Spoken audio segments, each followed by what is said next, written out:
I'm gonna go kill that dog.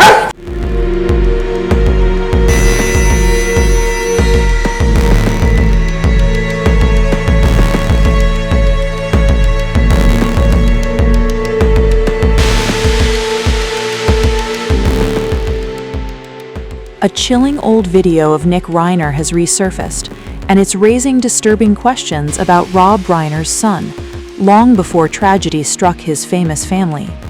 Years before prosecutors announced that Nick allegedly murdered his own parents, he was caught on camera making dark, violent jokes and comments that now feel impossible to ignore.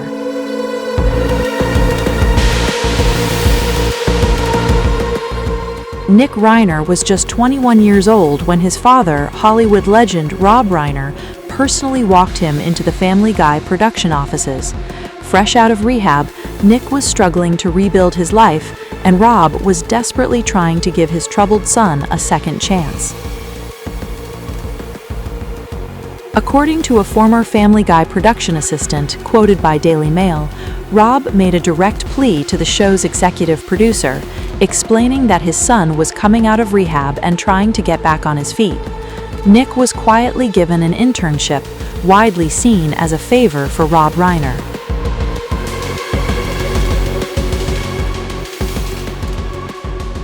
While other interns worked long hours, sources tell the portal that Nick wasn't expected to do much. But despite his quiet, introverted energy, colleagues recall he was polite, likable, and surprisingly funny, though often with a dark edge shaped by years of addiction and hardship. Sources tell the Daily Mail that Nick had been through rehab as many as 18 times, experienced periods of homelessness, and battled mental health challenges despite growing up in a wealthy and well-connected Hollywood family. Friends reportedly described Nick as the black sheep of a seemingly perfect Hollywood household. Despite endless resources, they say he often chose instability, a sign, some believe, of how deeply lost he already felt. Rob Reiner and his wife Michele refused to give up. They allowed Nick to live in their guest house at their Brentwood estate, and Rob personally dropped him off and picked him up from work every single day, fully involved in his son's recovery.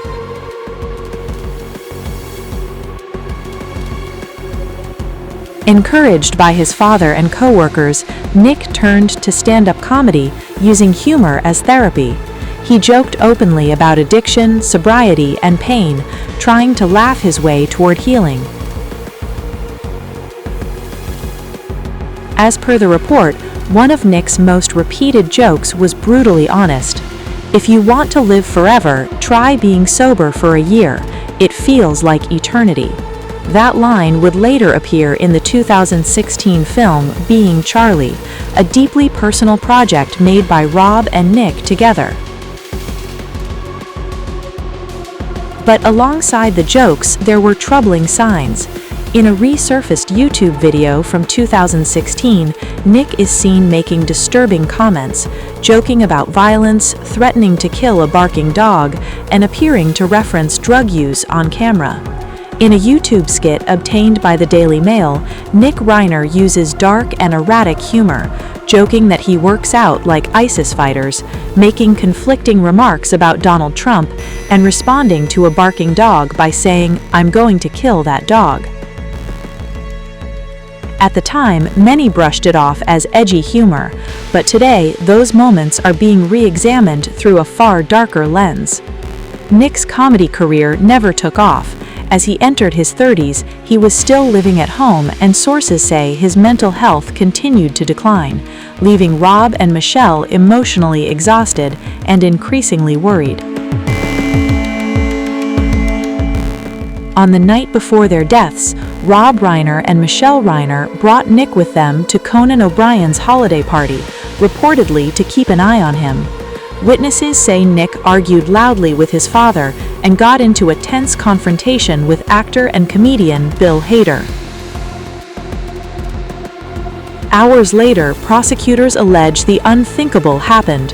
Rob Reiner, 78, and Michele Reiner, 70, were found dead in their bed, their throats allegedly slit in the early hours of Sunday morning. Nick Reiner was arrested and charged with 2 counts of first-degree murder. The news sent shockwaves through Hollywood and stunned those who once worked alongside him. One former colleague admitted that when news first broke, they almost messaged Nick to offer support, never imagining he could be responsible. Moments later, they learned he had been detained.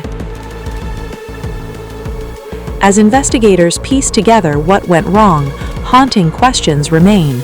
Were the warning signs always there, or was this just a tragic case of a family doing everything right and still losing everything?